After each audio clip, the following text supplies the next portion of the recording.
Today's conference is very personal to me. 18 years ago, I created a summer program for Chinese children of parents working in the Washington, D.C. Embassy who had never visited the U.S. previously and never interacted with American students.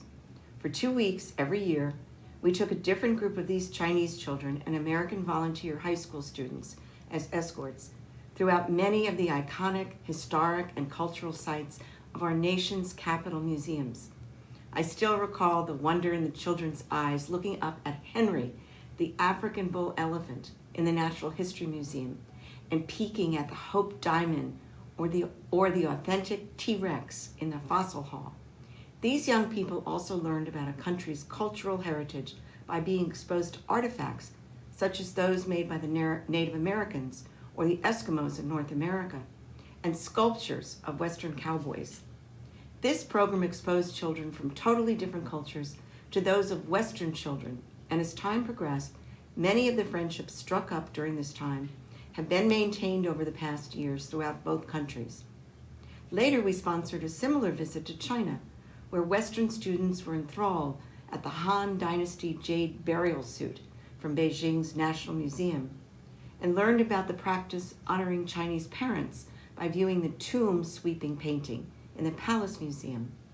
These future leaders would never have learned about foreign cultures if such antiquities had been removed and traded illegally. Those who denigrate the idea of international cooperation and the need for countries to participate in globalization have never heard nor understood what has been accomplished by those who have addressed us in today's conference. In our first museum conference, I had mentioned a hope that perhaps the next meeting could be hosted in China, and though that isn't possible in person, I am so pleased and appreciative of the virtual hosting of this program orchestrated and supported in China. I would like to offer thanks to the experts whose perseverance in protecting the world's cultural heritage through international collaboration efforts have made such positive contributions.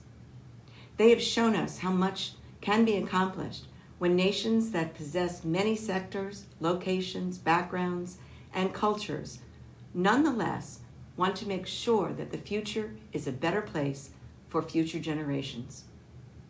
It would be easy for some to say, let's focus only on how to promote and protect our own nation in showcasing our political agenda in our museums, or devising a means to prevent the illegal trade of solely our own artifacts, but that is not what is occurring. Working on these critical, non-controversial, and soft power issues of international concern provides examples of how nations can disagree on certain issues, but also recognize how interconnected we are on so many others by necessity.